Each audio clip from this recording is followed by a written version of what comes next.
Hello everyone. आज के इस वीडियो से हम स्पीड टाइम डिस्टेंस के बारे में पढ़ने वाले हैं। वैसे स्पीड टाइम डिस्टेंस आपने पहले भी क्लास 8, 9, 10 में पढ़ा हुआ होगा, तो उसमें से आपको कुछ कुछ फॉर्मूलेस पता होंगे। बेसिकली जो मेन फॉर्मूला वो speed equal to distance upon time वाला है, वो इसमें बहुत यूज़ होता है, ठीक है। लेकिन कॉम्पिटेटिव एग्जाम्स के लिए कुछ ना कुछ तो डिफरेंट आपको मिलेगा ही।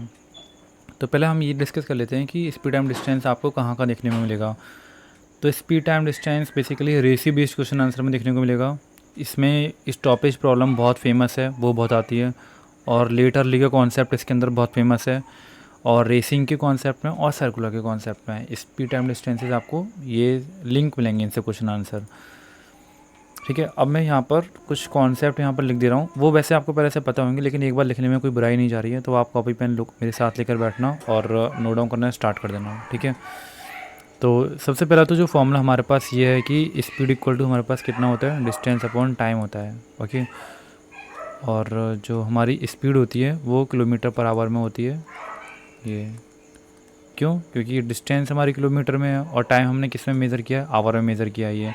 तो ये एक ऑफिशियल यूनिट है, लाइक ये एसआई यूनिट जैसे है। तो स्पीड किलोमीटर पर आवर में ही मेज़र की जाती है, और या मीटर पर सेकंड में, ऐसा नहीं किलोमीटर पर मिनट में या फिर मीटर पर आवर में, ऐसा नहीं होता। ये किलोमीटर पर आवर में होगी या फिर मीटर पर सेकंड में होगी। इसका मतलब क्या हुआ, speed equal to distance upon time. Distance या तो मीटर में होगी या टाइम आपका किस में होगा, सेकंड में होगा ये। तो किलोमीटर पर आवर और मीटर पर सेकंड में ये।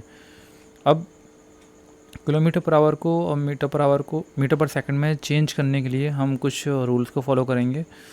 जैसे अगर मेरे पास स्पीड दे रखी है 18 किलोमीटर पर आवर, ये, और मुझसे ये कहा जा रहा है मीटर पर सेकंड में चेंज करिए, तो जनरली जो स्टूडेंट करते हैं वो क्या करते हैं, 18 मल्टीप्लाई 1000 अपॉन टाइम को मिनट में, मिनट को सेकंड में चेंज किया, और 0 से 0 चेक किया मैंने यहाँ पर। ये 2 से 3 बार और 2 से 5 बार अब नहीं कटेगा, तो ये मेरा आ गया। अच्छा 3 से 6 बार कट जाएगा, 6 5 और 30। अच्छा ये भी था हमारे पास यहाँ पर, 6 से ये मेरा 6 कट गया, तो हमारे पास कितना आ गया, 5 आ गया आंसर, ये बस 5 मीटर पर सेकंड में। अच्छा अगर मुझे डायरेक्ट करना पड़े अगर ऐसा, तो आप यहाँ देखेंगे, यहाँ से 5/18 बनना था इस पूरे पोर्शन में। ये वाला 3 यहाँ बच रहा था और यहाँ पर 6 बच रहा था, तो 5/18। इसका मतलब ये हुआ कि किलोमीटर पर आवर को अगर मुझे मीटर पर सेकंड में चेंज करना है तो 5/18 से मल्टीप्लाई कर देना चाहिए, और अगर मीटर पर सेकंड से किलोमीटर पर आवर में चेंज करना है तो 18/5 से मल्टीप्लाई कर देना चाहिए। ये वाली बात को आप नोट डाउन कर लेना, क्योंकि हम ये बार बार यूज़ करेंगे ना, तो टाइम ना कंज्यूम हो, तो it will be beneficial for you, okay. ये वाली बात हो गई। अब ये दूसरा कॉन्सेप्ट आपको ये देखना है कि स्पीड जो होती है वो डिस्टेंस अपॉन टाइम होती है। इट मीन्स ये हुआ कि स्पीड जो है डायरेक्टली प्रोपोर्शनल होती है डिस्टेंस के, और इन्वर्सली प्रोपोर्शनल होती है टाइम के। ये बात आपको समझ में आती है ना, लाइक डायरेक्टली और इन्वर्सली प्रोपोर्शनल का कॉन्सेप्ट तो आपने पहला थोड़ा सा समझ में आता होगा ना। वाली बात ये मतलब अगर हम डिस्टेंस बढ़ाएंगे तो स्पीड भी बढ़ेगी, और स्पीड बढ़ाएंगे तो डिस्टेंस ही बढ़ेगी, अगर टाइम कांस्टेंट है तो। ये डायरेक्टली प्रोपोर्शनलिटी तब आती है जब आप एक वेरिएबल को कांस्टेंट कर देते हो। अब देखो मान कर चलो, जैसे यहाँ से लेके यहाँ तक का अभी रास्ता दे रखा है, मैं दोनों ही कॉन्सेप्ट समझा दे रहा हूँ, पॉइंट ए और ये पॉइंट बी है, ठीक है।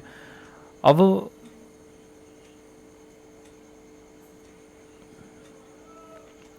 हम यहाँ पर क्या करते हैं, हम यहाँ पर टाइम को कांस्टेंट कर देते हैं, ठीक है। टाइम को मैं कर देता हूँ कांस्टेंट 1 घंटा, है ना। और 2 बंदे हैं यहाँ पर, ये 2 पर्सन है। मैंने कहा कि 1 घंटा है आप लोगों के पास, जितना भागना है भाग लो, जितना भागना है। यानी कि इस समय टाइम मेरा कांस्टेंट हो गया। जब टाइम कांस्टेंट हो गया तो टाइम का कोई रोल नहीं रह जाता, फिर स्पीड जो होती है डायरेक्टली प्रोपोर्शनल हो जाएगी डिस्टेंस के। इसका मतलब ये हुआ कि जिस बंदे की स्पीड ज़्यादा होगी वो ज़्यादा डिस्टेंस ट्रेवल करेगा ना। मतलब अगर इसकी स्पीड 50 है तो ये ज़्यादा डिस्टेंस ट्रेवल कर ले जाएगा, और इसकी स्पीड 25 है तो ये कम ही डिस्टेंस ट्रेवल कर पाएगा सेम टाइम में।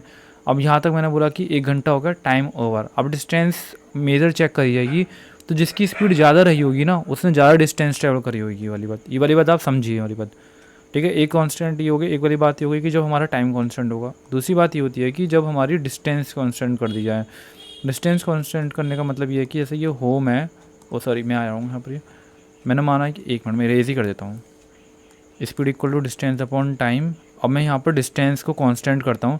डिस्टेंस कांस्टेंट करने का मतलब ये है कि जैसे ये होम है और ये मान लो कि ये स्कूल है ना, और होम और स्कूल के बीच में मेरी कोई डिस्टेंस है, लेट सपोज करो कि 1000 मीटर डिस्टेंस है। अब डिस्टेंस से कोई छिड़कानी नहीं होगी, सभी को डिस्टेंस ही वाले ट्रैवल करनी ही करनी है, ठीक है। अब डिस्टेंस को कोई टच नहीं करेगा, मतलब डिस्टेंस का कोई रोल नहीं रह गया। अगर रोल नहीं रह गया तो speed is directly inversely proportional हो जाएगी टाइम के। इसका मतलब ये हुआ कि अगर किसी की स्पीड ज़्यादा है, मान लो कि यहाँ से 2 बंदे चले हैं यहाँ से, ये ठीक है, ये चला 50 की स्पीड से और ये चला है 10 की स्पीड से, तो जो ज़्यादा स्पीड से चला है ना वो कम टाइम में पहुँच जाएगा। मान लो कि वो पहुँच गया आपके आधे घंटे के अंदर, 30 मिनट के अंदर, लेकिन ये बंदे की स्पीड 10 थी ना, तो ये ज़्यादा टाइम लेगा। तो ये टाइम लेगा, लेट सपोज करो कि ये 1.5 घंटा ले ले, 1 घंटे से ज़्यादा ले सकता है वो, है ना, क्योंकि जिसकी स्पीड ज़्यादा उसको टाइम लगेगा कम, जिसकी स्पीड कम उसको टाइम लगेगा ज़्यादा, जिसको टाइम लग रहा है ज़्यादा मतलब उसकी स्पीड कम। ये बात आपको समझ में आ रही है ना, ऊपर नीचे, ऊपर नीचे का मतलब क्या है, एक ऊपर तो नीचे, दूसरे वाला नीचे डाउन होगा ये। अब अगर ये वाली बात नहीं समझ में आ रही तो कोई बात नहीं, मैं क्वेश्चन करवाऊंगा ना, वो बार बार आपकी बात आकर आपको क्लियर हो ही जाएगी। लेकिन एक बार तो 10% भी अगर आपके माइंड में जा रहा है तो इट इज़ बेटर, आप समझिए, ठीक है। यहाँ पर लगिए, अब मैं कुछ कॉन्सेप्चुअल क्वेश्चन आंसर करवा देता हूँ आपको यहाँ पर। ये अच्छा, मेजरमेंट यूनिट वही है यहाँ पर, 1 minute, just give me minute, ये चार्ट है। अब 1 मिनट जब वीडियो को पॉज करके आप इस चार्ट को कंप्लीट करने की कोशिश करिए। मैं एक क्वेश्चन करके दिखा दूँ एक बार आपको। यहाँ पर ये देखो, यहाँ पर हमारे पास कुछ कुछ फील्ड ब्लैंक है, इसके मतलब उसमें आपको फिलिंग करनी है। जैसे मेरे पास ये स्पीड दे रखी है और टाइम दे रखा है सेकंड में, मुझे डिस्टेंस निकालनी है, स्पीड निकालनी है। तो पहले तो टाइम मुझे सेकंड में दे रखा है, तो डिस्टेंस मेरी मीटर में आएगी और स्पीड भी मेरी मीटर पर सेकंड में आएगी। तो मैंने अभी बताया कि अगर हमारी स्पीड किलोमीटर पर आवर में दे रखी है, जैसे मेरे पास 54 दे रखी है, और मुझे इसको चेंज करना है मीटर पर सेकंड में, ये तो मुझे 5/18 का मल्टीप्लाई करना पड़ेगा। तो 18 से कटा ये 3 बार, तो मेरी स्पीड जो आ गई, मेरी आ गई वो 15 आ गई वाली है। ये थोड़ा लाइटेड पेन है, आपको पता नहीं नज़र आ रहा होगा, नहीं आ रहा होगा, ये 15 आ गई है, 15, ठीक है। तो डिस्टेंस अगर मुझे निकालनी है तो अब मैं ये मीटर पर सेकंड में आ गई, स्पीड बराबर का डिस्टेंस अपॉन टाइम होता है, तो डिस्टेंस बराबर की स्पीड मल्टीप्लाई टाइम होएगा। तो स्पीड कितनी होगी हमारी यहाँ पर, 15 हो गई यहाँ पर ये, और टाइम मेरा कितना होएगा, 15 हो गया, यानी कि 225 मीटर पर सेकंड ट्रैवल कर लेगा ना ये, ठीक है। समझ आ गई वाली बात। अच्छा, और कोई करवाना चाहते हो मुझसे आप? ये वाला करके दिखा दूँ मैं आपको जरा। ये देखो, यहाँ मुझे स्पीड पता करनी है, टाइम दे रखा है मीटर में, वो डिस्टेंस दे रखी है मीटर में, मीटर, अब मीटर के संग सेकंड का साथ है ना। तो पता नहीं, जब भी मैं रिकॉर्डिंग करता हूँ ये गली में डॉग के बार करते हैं, sorry for, please ignore that, क्योंकि नहीं तो फिर रिकॉर्डिंग पूरा मुझे करना पड़ जाएगा ये। तो डिस्टेंस अपॉन टाइम होता है, तो 10 मिनट की बात जो है ना, 10 मिनट, मुझे उसको सेकंड में चेंज करना पड़ेगा। तो ये हो गया मेरा, 0 से 0 कट गया यहाँ से ये, तो मेरी स्पीड आ गई 5/6 मीटर पर सेकंड, ये 5/6 मीटर पर सेकंड, ठीक है, डन है। अब आप किलोमीटर में आवर में चेंज करके दिखाओ, और ये पूरी ड्यूटी आपकी है कि आप ये वाला चार्ट जो है कंप्लीट कर लो। लाइक यहाँ तक है, यहाँ तक है, ठीक है, ये इधर साइड तक है। फिर मैं इसके आगे आपको क्वेश्चन आंसर और करवाता हूँ, ठीक है। अगर नहीं आता तो मुझसे पूछो फिर, लेकिन आपका टास्क ये है कि आपको इस चार्ट को कंप्लीट करना ही है, ठीक है। फिर आगे मिलते हैं हम लोग अभी।